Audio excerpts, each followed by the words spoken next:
तो आज 12 और 13 अगस्त 2 दिन का कंप्लीट करना है। हम्म। 12 अगस्त में पहली जो न्यूज़ आई थी वो आई थी एनएसए और रॉ के बारे में, कि एनएसए और रॉ के बारे में जो पुलवामा अटैक हुआ था, उसके बाद में अपन लोग देखते हैं बालाकोट अटैक हुई, ये सब भी हुआ। उससे पहले ही बैक चैनल टॉक्स चल रही थी। ये बात एक बुक है, स्पाई स्टोरीज बुक, जो रॉ और आईएसआई के बारे में बताती है। 2 लोगों ने लिखी है इसको, अद्रियन और कैथी ने, जो फॉरेन जर्नलिस्ट हैं। उन लोगों ने अपनी बुक में ये बात बताया है, और भी चीजें बताई हैं कि जैसे कुलभूषण जो है, कुलभूषण के पाक में पहले से रिलेशनशिप्स थे, जो वहां पे था, जिसको पाकिस्तान ने पकड़ लिया, और भी बहुत सारी बातें बताई हैं पाक और इंडिया के रिलेशनशिप के बारे में। बेसिकली जानना यहाँ पे ये जरूरी है कि स्पाई स्टोरीज जो बुक है, जो रॉ आईएसआई के बारे में बताती है, वो अद्रियन और कैथी, 2 फॉरेन जर्नलिस्ट ने लिखी है इस समय। ये द हिंदू में आया था कल के में, फ्रंट पेज पे। एक सेकेंड न्यूज है कि जो काजीरंगा नेशनल पार्क है, वहां के जो गार्ड्स होते हैं ना, उनको सैटेलाइट फोन्स दिए गए हैं। अब देखो, सैटेलाइट फोन्स हर किसी के लिए रखना कानूनी नहीं है। सैटेलाइट फोन हर कोई नहीं रख सकता, गैर कानूनी है। बट इन लोगों को इसलिए दिए गए हैं कि क्योंकि वो पहली बात तो वे काजीरंगा नेशनल पार्क में रहते हैं, और उनको खुद की सेफ्टी के लिए और काजीरंगा नेशनल पार्क की सर्विलियंस के लिए और भी चीज़ों के लिए, वो जब फ़ोन की ज़रूरत पड़ती है तो उनके पास में फ़ोन्स नहीं होते, क्योंकि जो वहाँ पे गार्ड्स होते हैं, जो फॉरेस्ट गार्ड्स होते हैं, फॉरेस्ट रेंजर्स होते हैं, उन लोगों को ये सैटेलाइट फोन्स दिए गए हैं कि तुम लोग वहाँ पे जब गार्डिंग करो या रेंजिंग करो, तो तुम लोगों के पास में ऐसे फोन्स हो जिससे तुम किसी से भी कनेक्ट हो सको जब तुम चाहो। अब बात की बात करें तो ये 16 लाख रुपए टोटल यूज होंगे इसमें, जो ये फोन्स दिए जाएंगे, सैटेलाइट फोन्स वहाँ के रेंजर्स को। रायमोना और धिंग पटकल, ये 2 नए नेशनल पार्क हैं जो असम में इस समय बन रहे हैं। मतलब अगर असम के नेशनल पार्क की बात करें तो रायमोना और दिहिंग पटकल, ये 2 नए नेशनल पार्क हैं जो असम में बन रहे हैं। और इस समय कहा जाए तो 5 नेशनल पार्क असम में है। काजीरंगा, डिब्रू सुखवोई जिसको साइखोवा बोला जाता है, राजीव गांधी ऑरेंज, एक है मानस नेशनल पार्क, और एक है नामेरी नेशनल पार्क। तो ऐसे 5 तो अभी हैं, और 2 और बढ़ने वाले हैं। असम में ऐसे 7 हो जाएंगे। अब वहाँ के जो सीएम है वो हेमंत बिस्वा है। तो दैट्स ऑल, इस न्यूज में तो यही था। हम्म। अब नेक्स्ट की बात करें तो एक न्यूज आई है कि जो दिल्ली गवर्नमेंट है, पहली बात तो जैसे और राज्यों में उनके गवर्नमेंटल बोर्ड्स होते हैं जो बच्चों को पढ़ाते हैं, ऐसे ही दिल्ली गवर्नमेंट ने Delhi board of school education बनाया है, जो कि आईबी, जो कि इंटरनेशनल बैकलॉरेट है, उसके साथ में मिलके ग्लोबल लेवल की, इंटरनेशनल लेवल की शिक्षा उपलब्ध करवाएगा दिल्ली में उनके बच्चों को। अभी अगर आईबी की बात करें ना, तो आईबी एक तरीके से ग्लोबल ट्रेंड लर्निंग प्रोग्राम है एक तरीके से, जो 5,000 स्कूलों में और 159 देशों में चलता है इस समय, 159 देशों में और 5,000 स्कूलों में चलता है। और अब वो दिल्ली के स्कूलों में आईबी के साथ में जो इंटरनेशनल लेवल की शिक्षा उपलब्ध करवाने के लिए आईबी के साथ में जो उनका एमओयू साइन हुआ है, तो अब दिल्ली के सरकारी स्कूलों में भी आईबी की शिक्षा लोगों को दी जाएगी। ये है इसमें। नेक्स्ट की बात करें तो एक आया है दिल्ली के बारे में ही आई है, द हिंदू में ही, कि जो ट्रांसपोर्ट ऑफिस है दिल्ली का, जो आरटीओ ऑफिस अपन लोग कहते हैं, उसकी तकरीबन 33 सर्विसेज की, जैसे लाइसेंस रिन्यू हुआ, गाड़ी का फिटनेस चेकिंग हुआ, या लाइसेंस में किसी का नाम वाम कुछ चेंज करवाना है, तो इन सब के लिए लोगों को अब आरटीओ ऑफिस या जो उनका ट्रांसपोर्ट ऑफिस है वहां नहीं जाना पड़ेगा। तो ट्रांसपोर्ट ऑफिस की जगह वो लोग उन सब चीजों को ऑनलाइन भी कर पाएंगे अब। तो ये चीज बताई गई है इस न्यूज में, कि पहला देश का ऐसा ट्रांसपोर्ट ऑफिस है जिसने अपनी ऑलमोस्ट सारी सर्विसेज को ऑनलाइन कर दिया है, वो है दिल्ली का। हम्म। अब नेक्स्ट की बात करें तो एक आई है ओलंपिक को लेके, कि ओलंपिक के जो टॉप 10 मेडल है ना, वो जो टॉप, मतलब ओलंपिक के जो आधे से ज्यादा मेडल है, वो 54% मेडल टॉप 10 कंट्रीज को ही चले जाते हैं। जिनमें से देखा जाए तो 8 वो देश हैं जो हाई इनकम देश हैं, जिनकी एचडीआई बहुत ज्यादा है, जिनकी इनकम बहुत ज्यादा है। वहीं जो ह्यूमन डेवलपमेंट इंडेक्स की बात कर लें अपन लोग, पॉपुलेशन की बात कर लें, इनसे इंटरनेशनल मेडल पे कोई फर्क नहीं पड़ता ओलंपिक के। और वो तो अपन देख भी चुके हैं, अगर पॉपुलेशन से फर्क पड़ता होता तो इंडिया के पास में सबसे ज्यादा मेडल्स होते बेसिकली। और टॉप 3 देश अगर कहे जाए तो पिछले 3 ओलंपिक से 3 ही है, यूएस, चाइना और जापान। That's all. तो आईटी में जो इंफॉर्मेशन टेक्नोलॉजी है उसमें महाराष्ट्र ने राजीव गांधी अवार्ड के नाम से एक अलग से अवार्ड शुरू किया है जो आईटी के क्षेत्र में दिया जाएगा। अब अगर पूरे गांधी परिवार की बात की जाए ना, कि जो लोग कहते हैं ना कि नेहरू गांधी परिवार की, तो नेहरू गांधी परिवार के नाम से कितनी स्कीम्स चल रही हैं देश में, कितने ब्रिजेस हैं, कितने पुल हैं, ये है वो है, इसको लेके एक आईटीआई दायर की गई थी कि ये कितने हैं। तो उसमें बताया गया था कि 450 से ज्यादा ऐसी स्कीम्स, पुल, रोड, नहर, नदी, ये वो ये सब चीजें हैं जो केवल और केवल नेहरू गांधी परिवार के लोगों के नाम पे रखे गए हैं। तो इतना जानना अपने लिए की जरूरी है न्यूज में कि राजीव गांधी अवार्ड करके एक अवार्ड शुरू किया है आईटी में महाराष्ट्र ने। ऐसा। अब नेक्स्ट की बात करें तो एक आई है डेमोक्रेसी समिट को लेके, जो कि दिसंबर में होगी और जिसको यूएस होस्ट करेगा। अब डेमोक्रेसी समिट क्या होती है ना कि देश की डेमोक्रेसी बनी रहे, कहीं पे ऑथोरिटेरियन ना आ जाए, लोगों के ऊपर लोग आधिपत्य ना कर लें, इन सब चीजों को लेकर डेमोक्रेसी समिट शुरू की गई थी सारे देशों से, सारे देशों ने मिलकर शुरू की थी। और उसी की समिट इस बार यूएस होस्ट करेगा। मे भी कोशिश की जा रही है शायद ये ऑफलाइन होगी, बट बहुत ही मुश्किल है, ये जहां तक है ऑनलाइन ही होगी। ऐसा कहा जा रहा है यूएस के बारे में कि यूएस ने कहा है कि हम पूरी कोशिश करेंगे ऑफलाइन कराने की, लेकिन अगर नहीं हो पाई तो फिर तो ऑनलाइन कराएंगे ऐसा। तो उसमें नीरज चोपड़ा ने जो गोल्ड जीता है अपने यहाँ, उसको top 10 magical movements of track and field in Tokyo Olympics में रखा गया है। तो ये चीज जानना जरूरी थी एग्जाम के परस्पेक्टिव से। एक इंडियन एक्सप्रेस में न्यूज आई है कि जीएसएलवी F10 के द्वारा, ये न्यूज आई थी कल के पेपर में बाय द वे, कि जीएसएलवी F10 के द्वारा जो ईओएस सैटेलाइट है EOS 03 वो भेजी जा रही थी। जो 18 सैटेलाइट है EOS 03 में 18 अलग अलग सैटेलाइट्स गई थी और EOS 03 उनमें से इंडिया की एक मेन सैटेलाइट थी। तो इनको लेके GSLV F10 से लॉन्च किया गया था, जो कि जियो स्टेशनरी, जो अपना रिवोल्यूशनरी एरिया है जो पृथ्वी के चारों ओर है, जियो स्टेशनरी ऑर्बिट तक जाना था उसको और वहां पे जाके स्थापित होना था। बट आज जो न्यूज आई है कि जो EOS 3 है, अर्थ ऑब्जर्वेशन सैटेलाइट, उसको लेके प्रॉब्लम ये हो गई है कि वो हो गई है इंडिया की फेल इस समय। और फेल क्या बेसिकली कहा जाए तो वो थर्ड स्टेज, जब GSLV F10 जब अपने थर्ड स्टेज में जा रहा था उसको लेकर EOS को, तो वहां पे वो फेल हो गया और थर्ड स्टेज में वो नहीं जा पाया और वहीं पे वो फट गया और वापस नीचे गिर गया है। तो ये एक कहा जाता ना कि इसरो के लिए एक बहुत बड़ा बैकलैश है और इसको लेके आज द हिंदू में एक आर्टिकल भी है जो अपन आगे डिस्कस करेंगे बाय द वे।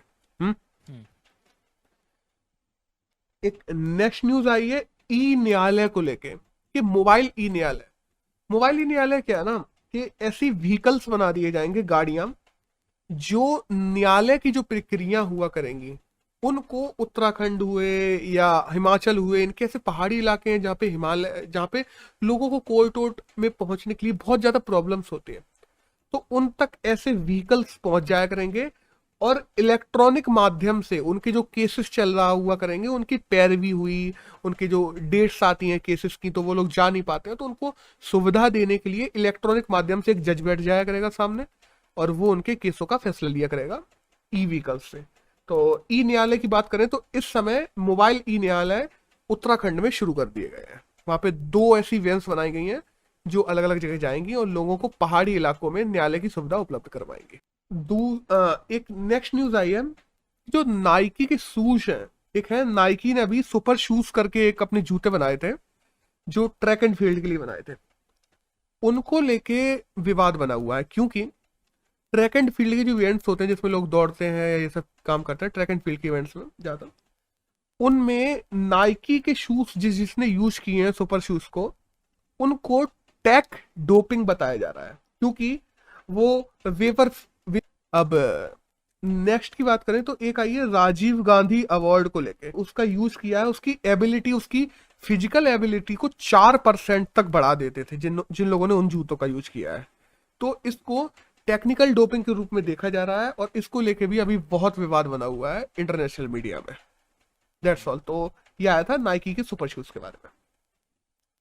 एक नेक्स्ट न्यूज आई है एमआईटी से कि एमआईटी और हार्वर्ड ये दोनों सार्स CoV-2, मतलब जो कोरोना वायरस का मेन वायरस है उसका नाम सार्स है, तो सार्स CoV-2 को पता लगाने के लिए अभी तक क्या करते हैं ना, जैसे टेस्टिंग होती है तो गले से सैंपल ले रहे हैं, नाक से सैंपल ले रहे हैं एकदम अंदर से, उसके लिए एक नई टेस्टिंग किट बनाएंगे जिसका नाम होगा CRISPR, क्रिस्पर टेक टूल होगा जो हार्वर्ड और एमआईटी दोनों मिलकर बनाएंगे, जिससे इंसान के सलाइवा से ही पता किया जा सकेगा कि उसको कोरोना है कि नहीं है।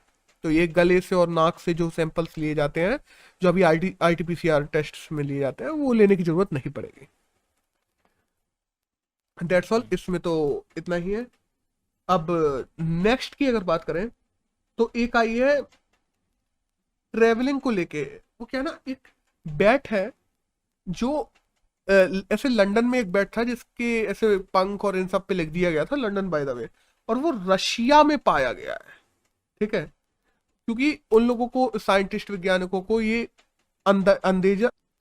अब एक नेक्स्ट न्यूज आई है स्पोर्ट्स से रिलेटेड, से लेकर रशिया तक ये बैट्स जाते हैं, तकरीबन तकरीबन 2000 किलोमीटर से ज्यादा। तो उन लोगों ने उन पे नाम वाम और ये सब लिख दिए थे, छोड़ दिए थे। नेथुसियस जो प्रजाति है उसके बैट्स हैं ये, तो इन बैटों का नाम रख दिया गया है ओलंपियन बैट।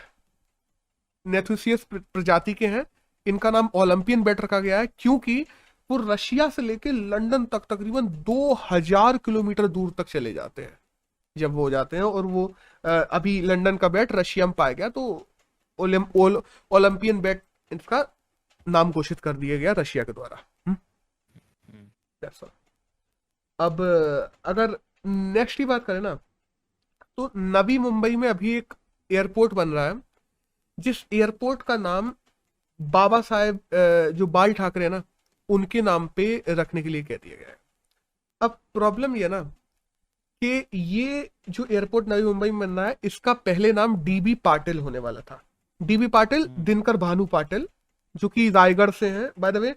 और दिनकर भानु पाटिल कौन है? जो फार्मर्स को सपोर्ट करते थे। वो 5 बार MLA रहे हैं, 2 बार MP रहे हैं, और फार्मर्स के लिए उन्होंने अपनी पूरी जिंदगी दे दी थी DB पाटिल ने।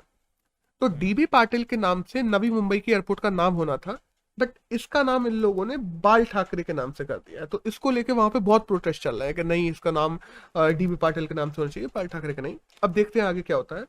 और अभी अगर बात की जाए ना, तो बहुत ये चल ही रहा है कि जैसे छत्रपति शिवाजी महाराज एयरपोर्ट है, तो छत्रपति शिवाजी महाराज एयरपोर्ट का नाम भी अभी अडानी ने वहां पे प्राइवेटाइजेशन किया, उसको ये किया, लीज पे लिया, ये सब किया, तो उन्होंने वहां पे बोर्ड्स लगा दिए थे अडानी एयरपोर्ट नाम से, छत्रपति शिवाजी महाराज एयरपोर्ट का बोर्ड हटा के।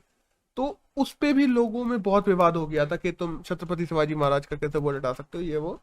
तो और छत्रपति शिवाजी महाराज को लेके तो वैसे भी लोगों के सेंटिमेंट्स बहुत ज्यादा हैं महाराष्ट्र में अगर देखा जाए तो, क्योंकि अगर तुम जैसे छत्रपति शिवाजी भी कह दो, अगर महाराज ना लगाओ या छत्रपति ना लगाओ, उतने में लोग एग्रेसिव हो जाते हैं वहां के। तो इसी वजह से एक तो छत्रपति शिवाजी महाराज एयरपोर्ट को लेके, और दूसरा जो नवी मुंबई में अभी नया एयरपोर्ट लेकर बन रहा है, इन दोनों को लेके विवाद में बनी हुई है महाराष्ट्र सरकार इस समय। दैट्स ऑल, इसमें तो यही था।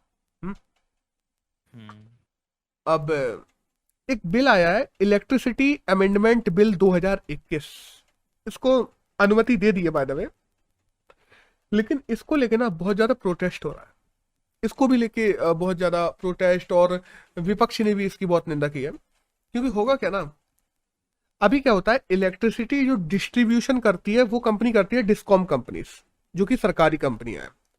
अब डिस्कॉम कंपनीज जो सरकारी कंपनियां जो इलेक्ट्रिसिटी डिस्ट्रीब्यूशन करती हैं, इलेक्ट्रिसिटी अमेंडमेंट बिल में ये लाया गया है कि अब सरकारी के साथ साथ में प्राइवेट कंपनी भी चाहे तो वो इलेक्ट्रिसिटी अलग अलग एरिया में डिस्ट्रीब्यूट कर पाएगी। अब सोचना, प्राइवेट जो कंपनियां होती हैं वो तुम्हें 24 घंटे बिजली भी पहुंचा देंगी, ठीक है, और वो जब बिजली डिस्ट्रीब्यूट करने पे आएंगी तो ये अपन देखते हैं कि लाइट की प्रॉब्लम आती है, बिजली चली जाती है, कहीं बिजली कोई प्रॉब्लम आती है, कहीं कोई प्रॉब्लम आती है। ये प्रॉब्लम्स आना भी बंद हो जाएगी, क्योंकि अपन देख चुके हैं कि सरकारी से प्राइवेट महकमे ज्यादा एफिशिएंट होते हैं, तो जग जाहिर बात है, सिंपल सी बात है। लेकिन दूसरी तरफ जहाँ पे जो डिस्कॉम कंपनी है जो अभी वैसे ही डेप्ट में चल रही है, क्योंकि लोग बिजली का बिल नहीं भरते इंडिया में, अपन को पता है कितना भरते हैं, तो हम्म। वो जो अभी वैसे ही डेप्ट में चल रही है, अगर प्राइवेट पार्टनर्स आ जाते हैं और वो अच्छी सुविधाएं देने लगते हैं लोगों को, तो डिस्कॉम कंपनीज धीरे धीरे करके और ज्यादा डेप्ट में जाती जाएंगी, और, और फिर आखिर में इनको बंद ही करना पड़ जाएगा। तो कहना ये है लोगों का कि तुम्हारी जो पहले से डिस्कॉम कंपनीज हैं उनकी एफिशिएंसी बढ़ाओ, उनको लोगों के लिए अच्छा करो, उनके डेप्ट वसूलो, उनको फायदे में लेके आओ, ना कि प्राइवेट पार्टनर्स को वहां पे लेके आओ, क्योंकि जैसे ही सरकारी महकमे हटे और प्राइवेट पार्टनर्स आए इलेक्ट्रिसिटी में, नो डाउट कि ये सब चीजें अच्छी हो जाएंगी, इलेक्ट्रिसिटी लोगों को पहुंचने अच्छी लगेगी, और टाइम से पहुंचने लगे, 24 घंटे पहुंचने लगे। बट डिस्ट्रीब्यूशन अच्छा होने से दूसरी तरफ जो सरकार को फायदा होता है, सरकार जो कमाई करती है इस बिजली को उत्पादित करके, वो और ज्यादा सरकार नुकसान में जाती जाएगी, और डिस्कॉम कंपनीज को जो सरकार की है वो बंद करना पड़ जाएगा, सरकार घाटे में हम्म। जाएगी। यहाँ यहाँ ना मतलब ये तो हर हर जगह यही बोला जाता है, हर जगह जितना भी प्राइवेटाइजेशन वाला एरिया आता है, हर हम्म। जगह यही बात उठती है कि यार तुम ही कर लो। एयर इंडिया के में यही आया था कि air India is like status symbol ज्यादा था वो। हाँ। कमाई का छोड़ो, लेकिन स्टेटस सिंबल था कि ये इंडियन कंपनी है, इंडियन गवर्नमेंट की कंपनी है। और मतलब वो रॉयल्टी वाला नहीं था कि यार ये एकदम मतलब एक हम्म। वो लौंडे प्राउड होते थे एयर इंडिया पे। हाँ कि हमारी इंडिया कंपनी है, और हाँ। एयरलाइंस इंडिया की एयरलाइंस। हाँ, इंडियन एकदम पेट्रियोटिज्म था वहां पे, और वो एक एक स्टेटस बनता था कि यार ये एयर इंडिया, और क्वालिटी बहुत अच्छी थी एयर इंडिया की। लेकिन हाँ। वो घाटे में अब वो है ना कि गवर्नमेंट एफिशिएंट मेरे हिसाब से नहीं हो सकती कभी। हम्म। गवर्नमेंट का सिस्टम ही ऐसा है कि वो एफिशिएंट नहीं चल सकता।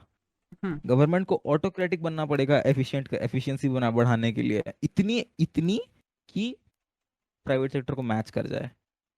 एग्जैक्टली, तो और सर्विसेज को हम्म। मैच करना बहुत मुश्किल हो जाता है प्राइवेट सेक्टर की, अगर देखा जाए हाँ, तो एफिशिएंसी में। वही ना, वही बोला ना कि प्राइवेट सेक्टर की तुमको सर्विस एफिशिएंसी मैच करनी है तो ऑटोक्रेटिक डिक्टेटरशिप बनना पड़ेगा। हम्म। और तब तो भाई ये तो मतलब सेंटेंस समझ में आ ही रहा है क्या अजीब। तो वही है ना कि एफिशिएंसी तो बढ़ा नहीं सकते, तुम प्रॉफिट आने वाला है नहीं, रेलवे हम देख रहे हैं। हम्म। तो अभी मुझे लगता है कि प्राइवेटाइजेशन ही बेटर चॉइस है। हम्म। क्योंकि अब बिजली मतलब हम बाहर के देशों में देखते हैं बिजली नहीं जाती है, बिजली चली गई बंदे पागल होते हैं, क्या हो गया भाई, ऐसा क्या हो गया बिजली कट गई। 10 साल में एक बार बिजली कट गई आज। हाँ हाँ, बिल्कुल, एक दिन के लिए चली जाती है तो लोग ऐसे एकदम पूरे नेशनल न्यूज बन जाती है उनके यहाँ हाँ, ये वो है ना, रेयर है ना वो। तो। हाँ। नेशनल न्यूज बना वो इस क्योंकि रेयर है वो। अब हम्म। हम देख रहे हैं कि यार 2021 में ये पॉसिबल है, इंडिया में क्यों नहीं हो पा रहा है।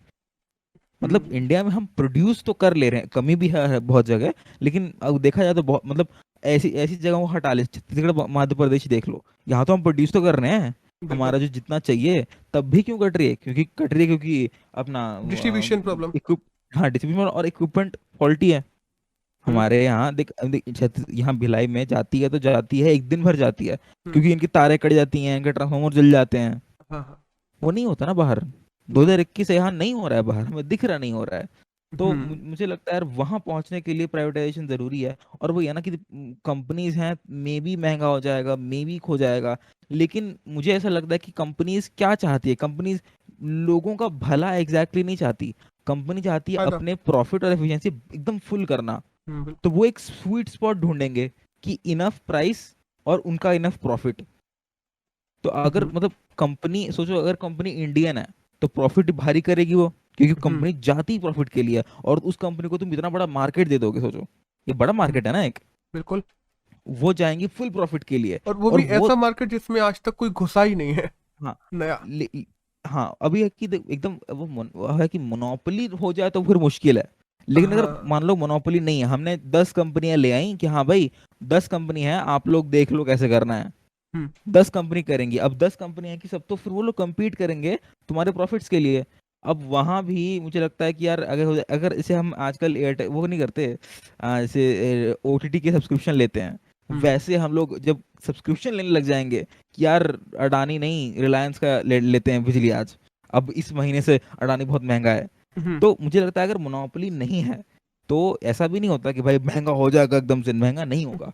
वो लोग एक होता। स्वीट स्पॉट ढूंढेंगे, इनफ इनफ महंगा लेकिन इतना इतना सस्ता कि सब सब ले पाए, क्योंकि सबको लेना जरूरी है ना। कस्टमर ही कम हो जाएंगे तो फिर क्या फायदा। सब मैक्सिमाइज करना है, कस्टमर प्रॉफिट मैक्सिमाइज करना है, और सस्ता भी करना है कि सब लोग लें। मतलब हम्म, मुझे लगता है कि ये एक healthy competition, capitalism, private sector घुस जाए तब अच्छा होगा। बिल्कुल। लेकिन लेकिन इस कंडीशन में फिलहाल थोड़ी मोनोपोली दिख रही है। अब एक वो हेल्दी कंपटीशन सरकार। जरूरी है हाँ मार्केट में अगर देखा जाए तो। अगर प्राइवेटाइजेशन भी करते हैं तो, क्योंकि लोगों के पास में जब तक दूसरे दूसरे स्रोत नहीं होंगे ना, तो एक आदमी तो जितने का हाँ बेचेगा खरीदना पड़ेगा मजबूरी में। हाँ। अब वो वहां मुझे अब गवर्नमेंट के क्या इंटेंशन है, अलग से क्या ये लोग कुछ कर रहे हैं अंदर, उसको हटाओ, बगल में रखो फिर फिलहाल उस थॉट को। लेकिन हम यहाँ पे मुझे नहीं लगता एक अच्छा यार गवर्नमेंटें के कंपनियों को हम्म। प्रमोट कर देती हैं। बिल्कुल। पेटीएम को प्रमोट कर दिया था उसने, हम्म। मोदी जी ने। बिल्कुल और बिल्कुल। पेटीएम की 4 साल के लिए मोनोपोली हो गई थी। हम्म। हर दुकान में पेटीएम है। मनी ट्रांसफर को वो लोग पेटीएम बोलने लग गए थे। अभी बोलते हैं।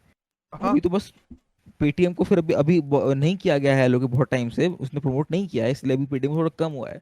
लेकिन वो मुझे थोड़ा लगता है जियो को कर देते हैं ये लोग। जियो हम्म। के एकदम साथ में फोटो जियो के बगल में मोदी जी की फोटो आ रही है, तो वहां मुझे लगता है कि नहीं, हाँ मोनोपोली हो जाएगी तो फिर बिल्कुल वो तो और गंदा हो जाएगा। सर्विस तो अच्छी एग्जैक्टली। मिल जाएगी वो भी शायद, हाँ। लेकिन प्राइसेस नहीं मिलेंगे अच्छे। हम्म। एक नेक्स्ट न्यूज़ की बात करते हैं यहाँ पे अब। तो एक डीआरडीओ की आई है कि जो इंडिजीनियस टेक्नोलॉजी से डीआरडीओ ने क्रूज मिसाइल बनाई है नई, उसके बारे में आया था। अभी उसका नाम नहीं रखा गया, अभी वैसे कोई नाम नहीं रखा गया इसका। बस एक इंडिजीनियस टेक्नोलॉजी से डीआरडीओ ने इंडिया में पहली नई क्रूज मिसाइल बनाई है, और उसका परीक्षण भी कर लिया बाय द वे।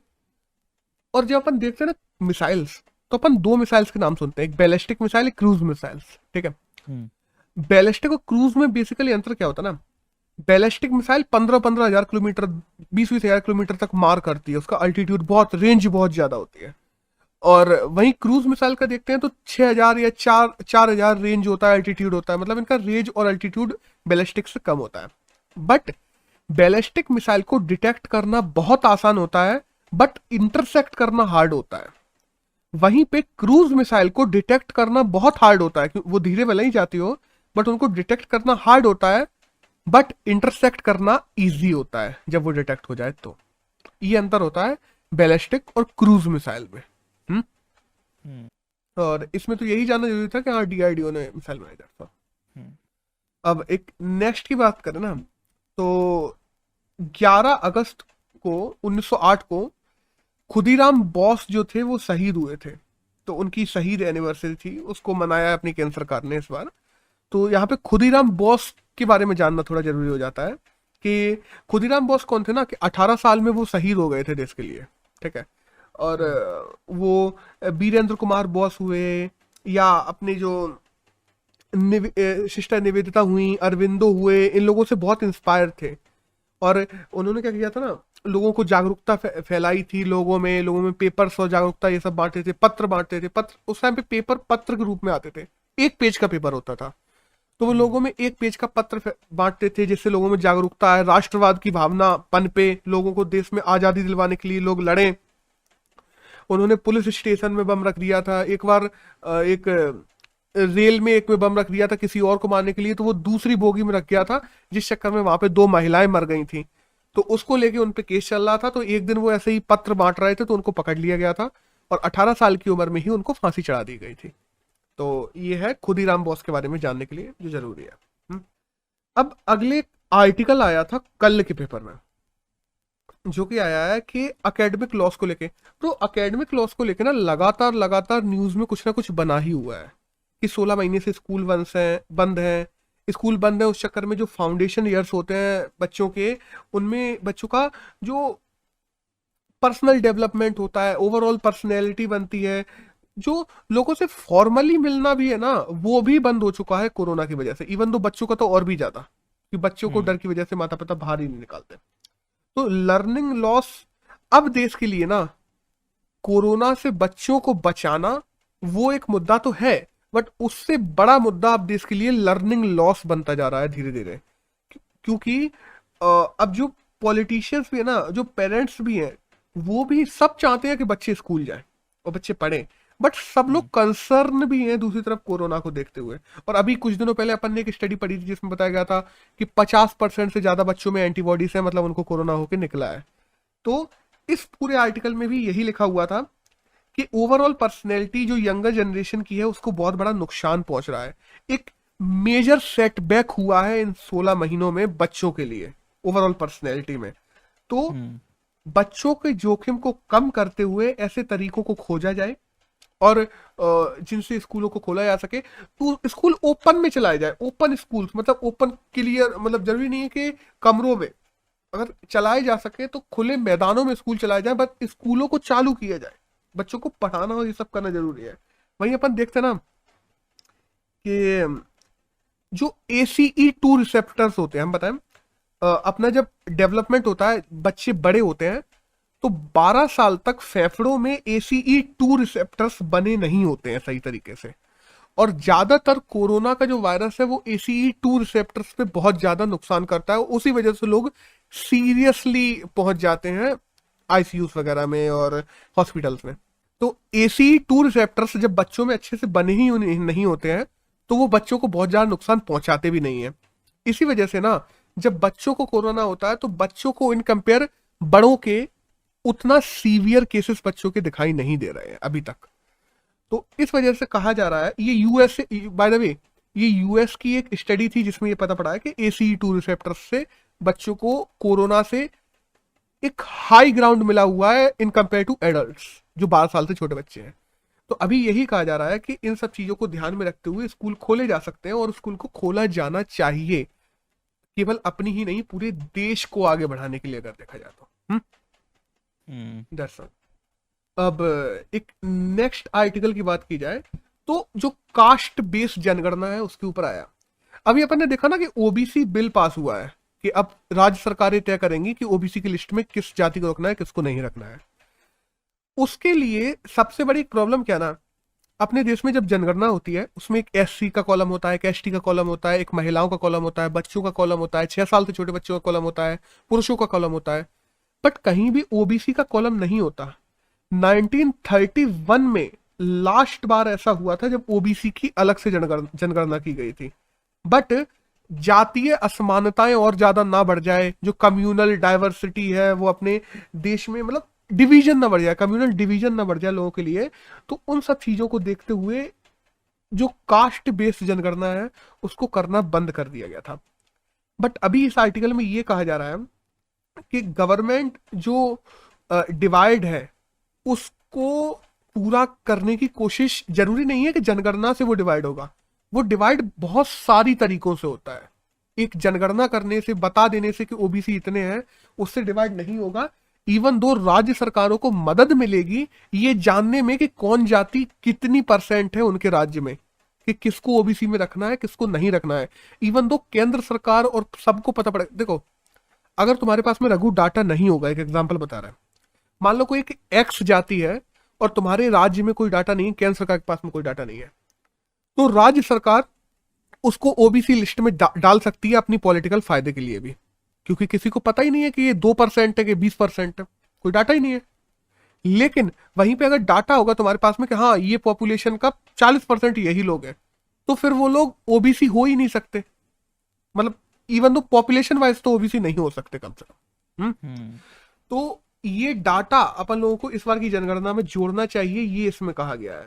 इससे क्या होगा ना, जो 127th कॉन्स्टिट्यूशन अमेंडमेंट जो अभी आया है उसको लेके लोग वोट बैंक के रूप में OBC कास्ट को यूज नहीं कर पाएंगे अगर अपन लोगों ने इसको डाला किसमें, जनगणना में 2021 की जो जनगणना है उसमें OBC के डाटा को डाला, तो वोट बैंक के रूप में ये लोग 127 कॉन्स्टिट्यूशन अमेंडमेंट का यूज नहीं कर पाएंगे कभी भी। बट अब वही है, सोशियो इकोनॉमिक जो वेलफेयर स्कीम्स होती हैं वो भी एक पर्टिकुलर सेक्टर तक पहुंचाने के लिए सही तरीके से तुम्हें पता होना चाहिए कि हमारे देश में कितने लोग कैसे हैं क्या है। डाटा ही नहीं होगा तो लोगों के लिए स्कीमें बनाओगे कैसे। इसलिए कहा जा रहा है डाटा जरूरी है। एक टाइम पे मान सकते हैं कि हाँ उस समय पे अपना स्वतंत्रता संग्राम चल रहा था, लोगों को जोड़ के रखना और ये सब चीजें करना ज्यादा जरूरी था, उस समय बंद कर दिया गया, माना। बट अभी अगर कहा जाए ना तो डिवीजन लोगों में बढ़ सकता है, गैप बढ़ सकता है, डिवाइड बढ़ सकता है, हो सकता है इसके कुछ मिनिमल रिpercussions हो, बट उन रिpercussions को सही कैसे किया जाए ये सरकार को देखना है। और इसके फायदे देखे जाए तो बहुत सारे फायदे हैं, तो इसलिए इस बार की जनगणना में ओबीसी के डाटा को भी अलग से गणना करना जरूरी है, ये पूरा इस आर्टिकल में लिखा हुआ है। हम्म That's all. तो एक आर्टिकल आया है कि जो शहरी क्षेत्र के लोग हैं, अपन देख रहे हैं ना, लोग पहले गांव से शहर की तरफ आते थे, तो लोग गांव में बने रहे, उनको गांव में रोजगार मिल सके, इन लोग इसके लिए अपन लोगों ने मनरेगा शुरू किया, जो Mahatma Gandhi national rural develop वो जॉब गारंटी योजना थी। तो मनरेगा अपन लोगों ने शुरू किया जिससे लोग गांव से शहर की तरफ ना भागे, और सब लोगों को गांव में एक गारंटी दी कि हाँ तुम्हें 100 दिन का रोजगार तो गांव में मिलेगा ही मिलेगा। अब हुआ क्या ना, इस आर्टिकल में ये कहा जा रहा है कि हम लोगों को शहरों में भी रोजगार सुरक्षा योजना शुरू करनी पड़ेगी, वरना हो क्या रहा ना, कोरोना में अपन लोगों ने देखा है कि शहरों से लोग गांव की तरफ बहुत ज्यादा गए, माइग्रेशन हुआ है बहुत वास्ट। तो ऐसा माइग्रेशन ना हो, लोग शहरों में हैं तो शहरों में बने रहे और शहर डेवलप हो। अपन लोगों को गांव में वापस नहीं भेजना जो लोग आए हुए हैं, क्योंकि अपन लोगों को प्रगति में, डेवलपमेंट में आगे बढ़ना है, पीछे नहीं जाना। इसलिए शहरी लोगों के लिए भी एक ऐसी योजना शुरू करना जरूरी है जो उनको शहरी रोजगार सुरक्षा दे, अगर वो शहर में रह रहे हो तो मनरेगा जैसी। अब अगर अपन बात करें ना कि बेरोजगारी की, तो सबसे बड़ी प्रॉब्लम बेरोजगारी की ही है, जिस वजह से लोग शहरों को छोड़ के गांव में चले जाते हैं। जो वर्ल्ड जीडीपी की बात की जाए ना, कोरोना में वर्ल्ड जीडीपी में 3.3% की कमी आई है, बट इंडिया में देखा जाए ना तो इंडिया में ये 8% से ज्यादा है, जो जीडीपी में, ओवरऑल जीडीपी में इंडिया में कमी आई है कोरोना के समय। और बेरोजगारी इंडिया में अप्रैल 2020 में 23.5% पहुंच गई थी, जो अभी तक पूरे रिकॉर्ड में सबसे ज्यादा है दुनिया के। और ये जो डाटा मैं बता रहा हूं ये वर्ल्ड इकोनॉमिक आउटलुक रिपोर्ट से निकाला हुआ है, जो आईएमएफ निकालती है इस डाटा को, इंटरनेशनल मॉनेटरी फंड, उसकी रिपोर्ट है वर्ल्ड इकोनॉमिक आउटलुक रिपोर्ट, उसमें ये डाटा दिया हुआ है। तो जो शहरी क्षेत्र है, और हाँ ऐसा नहीं है कि शहरी क्षेत्रों में ऐसी स्कीम नहीं चल रही है, शहरी क्षेत्रों में अपन हिमाचल में देख लो, हिमाचल में शहरी क्षेत्रों को के लोगों को रोजगार सुरक्षित करने के लिए उनको रोजगार गारंटी स्कीम चल रही है हिमाचल में, बट ऐसी स्कीमें अपन लोगों को नेशनल लेवल पे इंप्लीमेंट करने की जरूरत है। और जो मिनिमम वेजेस और मिनिमम डे ऑफ वर्किंग देना सभी को जरूरी है, चाहे वो इंसान गांव में रहता हो चाहे वो शहर में रहता हो, ये पूरी बात कही गई है इस आर्टिकल में। तो दैट्स ऑल, इस आर्टिकल में तो यही है। हाँ, अब आज के द हिंदू की बात की जाए तो आज के द हिंदू में फ्रंट पेज पे ही एक न्यूज आई है काबुल को लेकर, कि काबुल में जो अफगानिस्तान गवर्नमेंट है उन्होंने खुद तालिबान को बुलाया है कि आओ अपन लोग बैठ के बात करें, और पावर शेयरिंग की बात की है। और ये जो मध्यस्थता है ये कतर करवा रहा है बाय द वे। तो जो काबुल को लेके जो पावर है, जो पावर अभी पूरी अफगानिस्तान गवर्नमेंट के पास में है, अपन देख रहे हैं तालिबान धीरे धीरे करके अफगानिस्तान पूरा हड़पता जा रहा है। तो अफगानिस्तान गवर्नमेंट को अगर बना रहना है तो उन लोगों के बीच में एक मध्यस्थता होना जरूरी है, पावर डिवीजन, पावर शेयर होना जरूरी है। तो उसको लेके अफगानिस्तान सरकार ने कहा है तालिबान से कि हम आपसे बात करेंगे, आप आओ कतर में, अपन लोग कतर में बैठ के बात करेंगे। अब देखते हैं ये हो पाती है कि नहीं हो पाती है। अब प्रॉब्लम यहाँ पे क्या है ना कि मध्यस्थता हो इस वजह से और नहीं पा रही क्योंकि जो एक्सटर्नल एक्टर्स होते हैं वो बहुत ज्यादा हैं अफगानिस्तान में, चाहे अपन पाकिस्तान के रोल को देख लें या कॉम्प्लेक्सिटीज को देख लें या यूएन की फोर्सेस को देख लें या यूएस को देख लें या वहां के हो रहे लगातार वायलेंस को देख लें या वहां के लोकल ग्रुप्स को देख लें। बहुत ज्यादा ग्रुप्स हैं जो एक जगह घुसे हुए हैं, केवल अपन तालिबान और अफगानिस्तान गवर्नमेंट नहीं है जैसा जैसा सीधा दिखता है, वहां बहुत सारे ग्रुप्स हैं जो अपने अपने इंटरेस्ट के बारे में सोच रहे हैं और अपने इंटरेस्ट का ही, मतलब अपना ही फायदा देख रहे हैं, सीधी सी बात। इस वजह से इनमें मध्यस्थता नहीं हो पा रही है और ये प्रॉब्लम्स बढ़ती जा रही हैं। और जैसा दिख रहा है ऐसा तो ये लग रहा है कि अगले 1 महीने में अफगानिस्तान पूरा तालिबान के पास चला जाएगा। दैट्स ऑल, इसमें तो यही था। बाय द वे एक वही वाली न्यूज जो अपन ने अभी कवर की ना GSLV F10 की, EOS 3 को जो लेके गया था वो फेल हो गया, उसको लेके आज थोड़ा डाटा और आया है कि मतलब अदर डाटा है जो अपन लोगों को इसरो के बारे में थोड़ा जानना जरूरी है कि जैसे SLV-3 है। SLV-3 अपनी पहली इंडिजीनियस सैटेलाइट लॉन्च व्हीकल थी बाय द वे। जीडीपी में देखा जाए ना, अपने जीडीपी का 0.08% है जो अपन लोग अपने इसरो को देते हैं, जो अपने स्पेस जो प्रोग्राम्स हैं उनमें यूज किया जाता है। मतलब 40 साल में नासा जितना 40 साल में अपन जितना बजट इसरो को देते हैं ना, नासा एक साल के आधे बजट के बराबर है। वो नासा के एक साल के आधे बजट के बराबर इसरो का 40 साल का बजट है। इतना अंतर है इसरो और नासा में। और अब एक इसरो ने अभी लॉन्च की थी कि 3D सैटेलाइट जो इमेजिंग है, जैसे अपन लोग देखते हैं Google Earth 3D satellite imaging है, ऐसे ही इंडिया की है भुवन नाम से, वो इसरो की है 3D सैटेलाइट इमेजिंग की। तो और एंथ्रेट के बारे में जब भी अपन इसरो के बारे में बात करते हैं ना, तो एंथ्रेक्स के बारे में जानना जरूरी हो जाता है। एंथ्रेक्स क्या है? एंथ्रेक्स एक प्राइवेट कंपनी है जो इसरो के लिए अलग अलग देश से ना प्रोजेक्ट्स लेके आती है कि इसका ये भेज दो, इसकी सैटेलाइट भेज दो, इसका ये मिशन भेज दो। उससे क्या होता है, इसरो बहुत पैसे कमाता है। देखा जाए 2014 में एक रिपोर्ट आई थी कि हर साल 14 बिलियन से ज्यादा इसरो कमाता है केवल और केवल दूसरे देशों की सैटेलाइट बेच के। तो ये जो दूसरे देशों की सैटेलाइट के प्रोजेक्ट्स इसरो को दिलवाना, ये काम एंथ्रेक्स करती है, और एंथ्रेक्स एक प्राइवेट कंपनी है बाय द वे। एक न्यूज और आई है मोहनलाल सुखाड़िया को लेके, कि मोहनलाल सुखाड़िया यूनिवर्सिटी जो है, जो राजस्थान में है, और एक है वैदिक यूनिवर्सिटी। पहली बार इंडिया में ऐसा हुआ है कि एक राज्य की दो यूनिवर्सिटियों ने आपस में मिल गई हैं और एक यूनिवर्सिटी बन गई है। तो मोहनलाल सुखाड़िया यूनिवर्सिटी को वैदिक यूनिवर्सिटी में मिला दिया गया है। जैसा एक नेक्स्ट न्यूज आई है कि जो अपनी होम सेक्रेटरी है इस समय, होम मिनिस्ट्री की जो सेक्रेटरी हैं, अजय भल्ला, वो अभी उनका टेन्योर खत्म होने वाला था, मतलब बाय द वे अगले महीने। तो उनको 1 साल के लिए और सेक्रेटरीट दे दिया गया है कि होम मिनिस्ट्री की सेक्रेटरीट वो बने रहेंगे अजय भल्ला अगले 1 साल और। अभी कुछ दिनों पहले अपन ने देखा था कि पीएम के सेक्रेटरी पीके मिश्रा का भी 1 साल बढ़ा दिया गया था।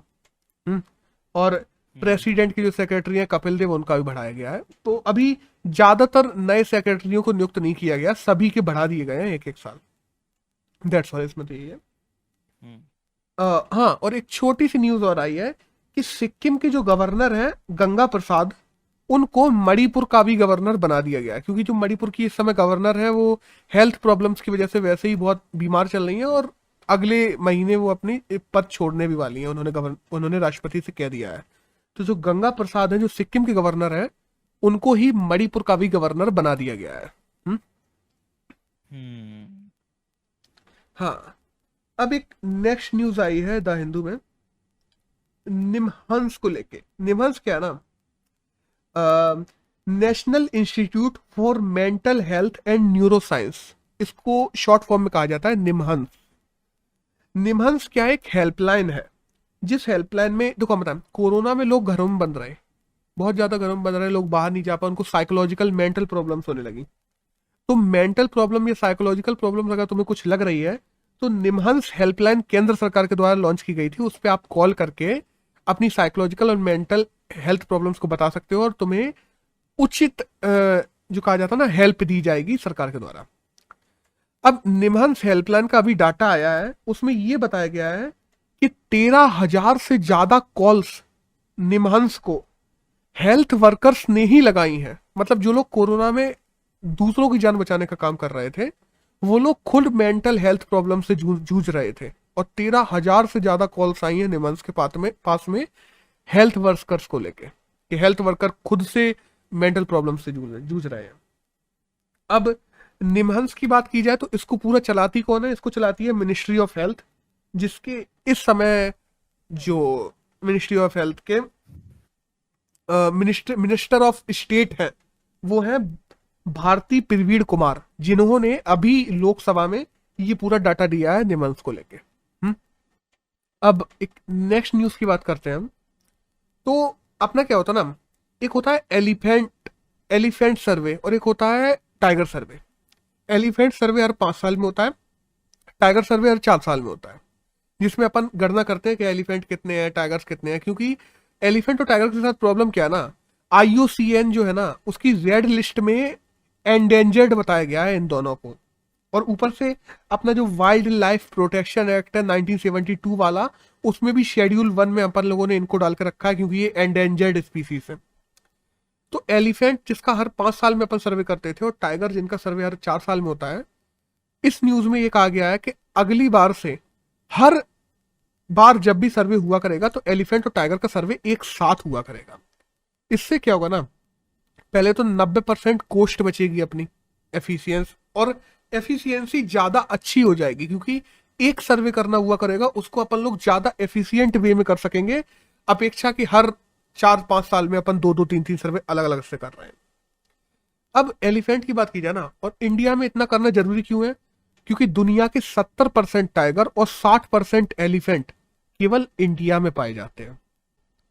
और एक वो हुआ था ना, अब एलिफेंट को लेके बात कर लें तो इंडियन गवर्नमेंट के द्वारा, चाहे एलिफेंट सर्वे हो, चाहे बैरिकेटिंग हो, चाहे MIKE प्रोग्राम है एक जो गवर्नमेंट के द्वारा चलाया जाता है एलिफेंट को लेके, माइक प्रोग्राम, चाहे एलिफेंट प्रोटेक्शन प्रोग्राम हो, या गज यात्रा हो, या यू कैन ना एनिमीएस कैंपेन हो, ये सब चलाया जा रहा है केवल और केवल एलिफेंट को लेकर अपनी सरकारों के द्वारा। वहीं दूसरी तरफ अपन देखते हैं कि कहाँ पे सबसे ज्यादा है, तो एलिफेंट इंडिया में सबसे ज्यादा कर्नाटक में है 25% तकरीबन, और टाइगर की बात करते हैं तो टाइगर MP में सबसे ज्यादा है इंडिया में। That's all. ये था जो इस न्यूज में है, और इसके पीछे जो अपन को जानना जरूरी है अपन ने सब कवर कर लिया। ठीक, अब एक नेक्स्ट न्यूज की बात करते हैं। तो दो देश, एक तो सऊदी अरेबिया और इंडिया, इन दोनों ने जॉइंट नेवल एक्सरसाइज की है जिसका नाम है अल मोहिद अल हिंदी। बेसिकली अल मोहिद अल हिंदी सऊदी अरेबिया और इंडिया ने पहली बार जॉइंट नेवी एक्सरसाइज की है, इसलिए जानना जरूरी हो जाता है। और इस साल अगर की जाए ना, इस साल पूछी जाए कि किस किस ने जॉइंट नेवी एक्सरसाइज की है, उनका नाम क्या है, तो बांग्लादेश के साथ में अपन लोगों ने संप्रीति की थी, युद्धाभ्यास नाम से अपन लोगों ने की थी US के साथ में, और खंजर नाम से की थी किर्गिस्तान के साथ में। तो पिछले 2 साल में ज्यादा जॉइंट मिलिट्री एक्सरसाइज हुई ही नहीं है कोरोना की वजह से। बेसिकली यही 2-3 है जो जरूरी है। एक अगली न्यूज आई है पाकिस्तान की बैलिस्टिक मिसाइल को। वही है ना कि देख, इंडिया कोई काम करे और पाकिस्तान पीछे कैसे रहे, सिंपल सी बात। तो पाकिस्तान ने भी दूसरी तरफ अपनी बैलिस्टिक मिसाइल की प्रैक्टिस की है। आज ये न्यूज आई है कि उन्होंने अपनी इंडिजीनियस बैलिस्टिक मिसाइल बनाई है, और उसको आज टेस्ट किया था, जो सफल टेस्ट रहा। न्यूक्लियर कैपेबल है वो उनकी। कहा जा रहा है भैया कि इंडिया करेगी तो पाकिस्तान को करना जरूरी है, सिंपल सी बात है। हाँ। एक नेक्स्ट न्यूज आ रही है पैरा ओलंपिक को लेके। अभी 24 तारीख से क्या है, पैरा ओलंपिक शुरू होने वाले हैं, क्योंकि जहां पे ओलंपिक होते हैं वहीं पे पैरा ओलंपिक होते हैं। पहले भी अपन बात कर चुके हैं इसको लेके। तो पैरा ओलंपिक शुरू होने वाले हैं, जिसमें 54 लोगों का दल अपन लोग भेज रहे हैं, 54 लोगों का, जिसमें देवेंद्र झांझरिया है जो 2004 और 2016 के गोल्ड मेडल मिला है। उन्होंने भी जेवलिन में जीता है, पैरा ओलंपिक के अपने हैं खिलाड़ी। तो देवेंद्र झांझरिया है जो इस बार जा रहे हैं, सबसे मेन खिलाड़ी में वही है अगर इंडियन टीम की तरफ से देखा जाए तो। मरियप्पन है जो अपने ध्वजावाहक होंगे, कि झंडा लेके चलेंगे इंडियन टीम का इस बार। दीपा मलिक जो शॉर्ट पुट में पिछली बार सिल्वर मेडल लेके आई थी, वो इस बार para Olympic committee of India की हेड पर्सन है। और अभी तक में बात किया जाए ना कि इंडिया के पास में पैरा ओलंपिक में कितने मेडल है, तो इंडिया के पास में टोटल 12 मेडल है, 4 गोल्ड है, 4 सिल्वर है और 4 ब्रॉन्ज है। ऐसे टोटल 12 मेडल है पैरा ओलंपिक में इंडिया के पास इस समय। अब देखते हैं आगे क्या होता है। और बाय द वे, अपन केवल समर और पैरा ओलंपिक दो ही में ही भाग लेते हैं, विंटर ओलंपिक में आज तक इंडिया ने भाग नहीं लिया है। That's all. ये इस न्यूज में था, कवर कर लिया। एक इंडियन एक्सप्रेस में न्यूज आई है मतलब न्यूज क्या आई है, वैसा मजाक टाइप का है, कि ऑपरेशन लंगड़ा शुरू किया गया है यूपी गवर्नमेंट के द्वारा। हुआ क्या ना, पिछले 2-3 सालों में जितने भी क्रिमिनल्स वो लोग पकड़ते हैं, तो जो भाग रहे हैं तो उनको गोली डायरेक्ट नहीं मारनी है, कहा गया कि पैरों पे मारना है। तो 3300 क्रिमिनल्स ऐसे हैं जिनको पैरों में गोली मारी गई है यूपी की जो पुलिस फोर्स है उसके द्वारा। और इस पूरे ऑपरेशन का नाम दे दिया है ऑपरेशन लंगड़ा, कि किसी को जान से नहीं मारना है, अगर वो भाग रहा है तो उसके पैर पे गोली मारो। That's all. इसमें तो यही है कि ऑपरेशन लंगड़ा कहाँ का है, तो वो यूपी गवर्नमेंट का है। बाय द वे एक न्यूज तो वैसे भी काफी चल रही है आजकल के मेसी ने बार्सिलोना को छोड़ के पीएसजी ज्वाइन कर लिया है। बट आज इंडियन एक्सप्रेस में ये आया ना कि पीएसजी ज्वाइन करते समय उन्होंने अपनी जो डील हुई पीएसजी के साथ में मेसी की, उसका एक बहुत बड़ा भाग उन्होंने क्रिप्टो करेंसी के रूप में लिया है मेसी ने। मतलब मनी के रूप में नहीं, क्रिप्टो करेंसी के रूप में लिया है। जो फ्रैंक टोकन्स होते हैं उनके रूप में जो फ्रेंच जो क्लब है उसने मेसी को दिया है उनकी डील का भाग। That's all. ये जानना जरूरी है क्योंकि वही है ना कि धीरे धीरे धीरे करके अपन देख रहे हैं क्रिप्टो करेंसी बढ़ रही है हर जगह। बड़े बड़े जो खिलाड़ी भी होते हैं वो भी क्रिप्टो करेंसी में अपनी पेमेंट वगैरह ले लेते हैं कोई।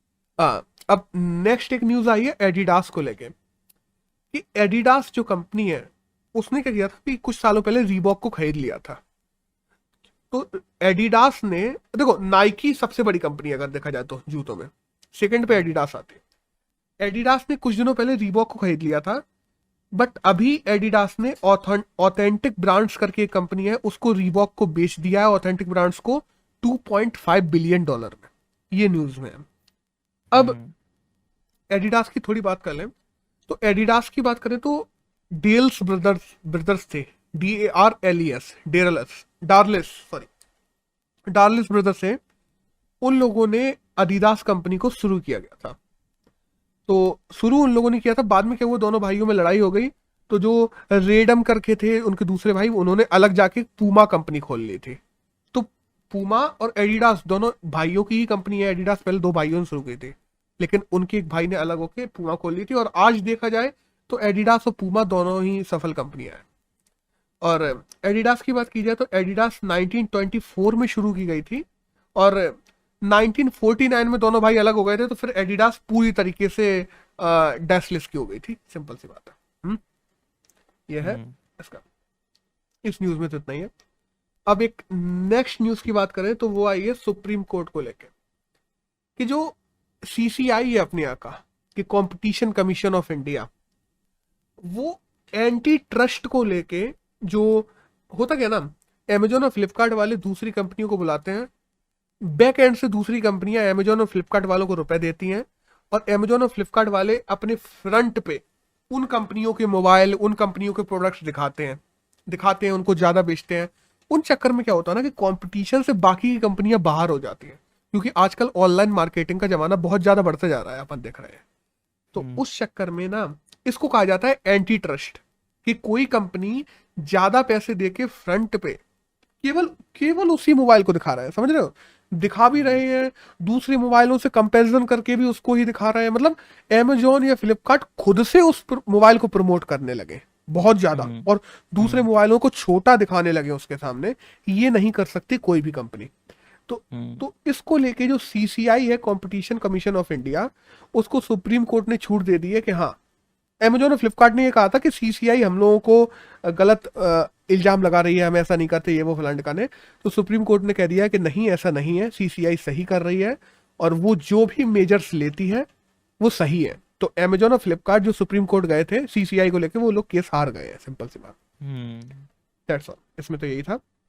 और बाय द वे आज नेशनल यूथ डे भी है और इंटरनेशनल यूथ डे है, सॉरी, आज इंटरनेशनल यूथ डे भी है जो 12 अगस्त को मनाया जाता है।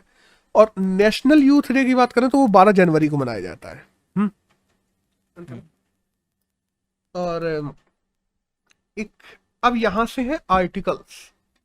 तो अगर पहले आर्टिकल की बात करें ना, तो एक आर्टिकल आया है हिमाचल प्रदेश की टोपोग्राफी को लेकर कि हिमाचल प्रदेश की टोपोग्राफी देखी जाए ना, वो पहले ही बहुत फर्जाइल जगह है, कि वैसे ही वहां पे बहुत ज्यादा प्रॉब्लम्स हैं, लैंडस्लाइड्स की, ये वो। अभी अपन लोगों ने कुछ देखा ना कि किन्नौर में जो हादसा हो गया, कुछ कल या परसों हुआ था किन्नौर में हादसा, तो उसमें इतने सारे लोग मर गए।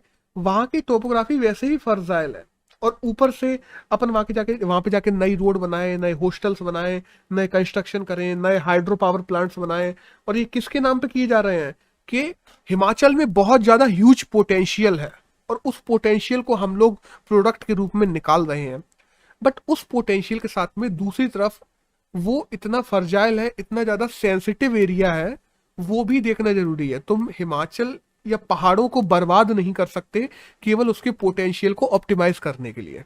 और अगर तुम करोगे तो वो उतने ही ज्यादा अनस्टेबल हो जाएंगे, और अनस्टेबल हो जाएंगे तो वहां पे जो तुम बसाओगे, जो लोगों को बसाओगे, उनके ऊपर हमेशा खतरा बना रहेगा। इवन दो तुम्हारे ओवरऑल इंडिया पे खतरा बना रहेगा, क्योंकि हिमालयन जो स्टेट्स होते हैं या हिमालय जो पर्वत है, उसी वजह से तुम्हारा इंडिया देखा जाए, चाहे मॉनसून की बात की जाए, चाहे पानी की बात की जाए, चाहे इंडिया की ओवरऑल कहा जाता है ना इकोसिस्टम की बात की जाए, तो हिमालय एक बहुत बड़ा रोल निभाता है।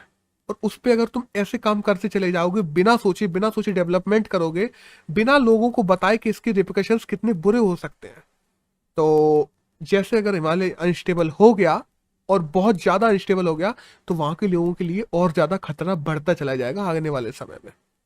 तो यही पूरा दिया हुआ है कि हिमालय की टोपोग्राफी को समझ के वहां पे रोड, होटल, कंस्ट्रक्शन, ये सारे काम करने चाहिए। जैसे अंधाधुंध काम अभी हिमाचल में चल रहे हैं, वो सब करना बिल्कुल भी सही नहीं है। That's all. हम्म। इस आर्टिकल में यही है। एक आर्टिकल दूसरा और आया है कि पार्लियामेंट को लेकर, कि जो पार्लियामेंट में जो बिल्स आदि पास हुए हैं, अभी क्या हुआ ना कि पार्लियामेंट में टोटल 20 बिल पास किए गए हैं। जबकि अपन देखा जाए मॉनसून में बहुत ज्यादा काम चला नहीं है, शोर मचता रहा, ये होता रहा, किसान बिलों को लेके, फिर पेगासिस को लेके, इन सब को लेके। लेकिन अ, अगर विधायिका की बात की जाए, तो विधायिका को जिस हिसाब से काम करना चाहिए वो उस हिसाब से काम नहीं कर रही है। केवल प्रोडक्टिविटी बढ़ा लेने, प्रोडक्टिविटी तो उन लोगों ने बढ़ा ली है कि हाँ, एक एक मिनट में बिना बात करे, बिना चर्चा करे, बिना डिबेट करे बिलों को पास कर दे रहे हैं। लेकिन दूसरी तरफ तुमने अपनी यूटिलिटी पूरी गिरा दी है, क्योंकि अगर तुम ऐसे ही करते रहे, बिना बात करे, बिना चर्चा करे बिलों को पास करते रहे, लोगों के लिए जो कानून बनते हैं ना, उन पे चर्चा होना बहुत जरूरी होता है। और जो उनमें जरूरी परिवर्तन होते हैं वो उसी समय करना जरूरी होता है जब वो कानून बन रहे हैं, ना कि कानून बनने के बाद फिर लोग सुप्रीम कोर्ट में जाके लड़ते हैं, तब कानूनों को गिराया जाता है, बदला जाता है। ये काम जनता का नहीं है, ये काम तुम्हारा है, क्योंकि विधायिका में सांसद तुम हो, सांसद विधायक ये तुम लोगों का काम है। बट वही है कि ओवरऑल जो विधायिका का जो रोल है वो धीरे धीरे खोती चली जा रही है। वो अभी अगर देखा जाए ना, बिना जांच के, बिना चर्चा के, बिना डिबेट के ऐसे ही पास करते रहे, तो जो डेमोक्रेटिक बिहेवियर होता है वो भी खत्म होता चला जाएगा अपनी लेजिस्लेचर का। इफिशियंसी बढ़ाना अच्छी बात है, बट डेमोक्रेटिक बिहेवियर खत्म कर देना उसके लिए, ये देश के लिए नुकसानदायक हो सकता है बहुत ज्यादा। क्योंकि वही है ना, जनता से जुड़े जैसे मुद्दे हैं, बहुत ज्यादा जरूरी मुद्दे हैं, जनता से जुड़े मुद्दे, उनके बिल तो एक एक मिनट में पास हो रहे हैं बिना डिबेट के। और दूसरी तरफ जो खुद से जुड़े मुद्दे हैं, जिनमें खुद की कहा जाता ना कि आपसी मुद्दे, कि खुद की डाटा लीक हो गया, खुद का कुछ हो गया, तो उसको लेके दंगे हो रहे हैं, उसको लेके इतनी चर्चा हो रही है, उसको लेके वहां पे शोर हो रहा है, लोकसभा राज्यसभा में विपक्ष से लेके पक्ष तक सारे लोग शोर मचा रहे हैं उसको लेके। और वहीं जनता से जुड़े मुद्दे आ रहे हैं तो कोई गौर ही नहीं कर रहा, उसको एक एक मिनट में बिल पास कर दे रहे हैं। तो लेजिस्लेचर का जो फंक्शन है, उसे सही तरीके से लेजिस्लेटिव अपने इंडिया में नहीं निभा रही है। यही सब बताया गया इस आर्टिकल में कि जो करना चाहिए कि जनता से, देखो वो मुद्दे भी जरूरी हैं, ऐसा नहीं है कि अगर नेताओं से जुड़े कुछ मुद्दे हैं, उनके पर्सनल डाटा लीक हुआ, वो जरूरी नहीं है, बिल्कुल जरूरी है। लेकिन जनता से जुड़े मुद्दे भी उतने ही जरूरी हैं, उनको तुम ऐसे अनदेखा करके केवल पास नहीं कर सकते। तो ये पूरा दिया हुआ है इस आर्टिकल में। एक न्यूज आई है नीति आयोग को लेकर, कि नीति आयोग ने एक हैंडबुक रिलीज की है इलेक्ट्रिकल व्हीकल चार्जिंग के इंफ्रा को बनाने के लिए, कि इंडिया में इलेक्ट्रिकल व्हीकल की जो चार्जिंग प्लांट्स बनेंगे या जो चार्जिंग स्टेशंस बनेंगे, वो उनका इंफ्रास्ट्रक्चर कैसे बनाया जाए, उसको लेके एक हैंडबुक रिलीज की है। किसने? नीति आयोग ने।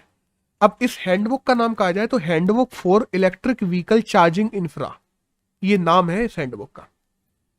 अब नीति आयोग ने, दूसरा वर्ल्ड रिसोर्स इंडिया ने जो WRI है, तीसरा मिनिस्ट्री ऑफ पावर ने, चौथा department of science and technology ने, और पांचवा ब्यूरो ऑफ एनर्जी इफिशियंसी मतलब बीईई।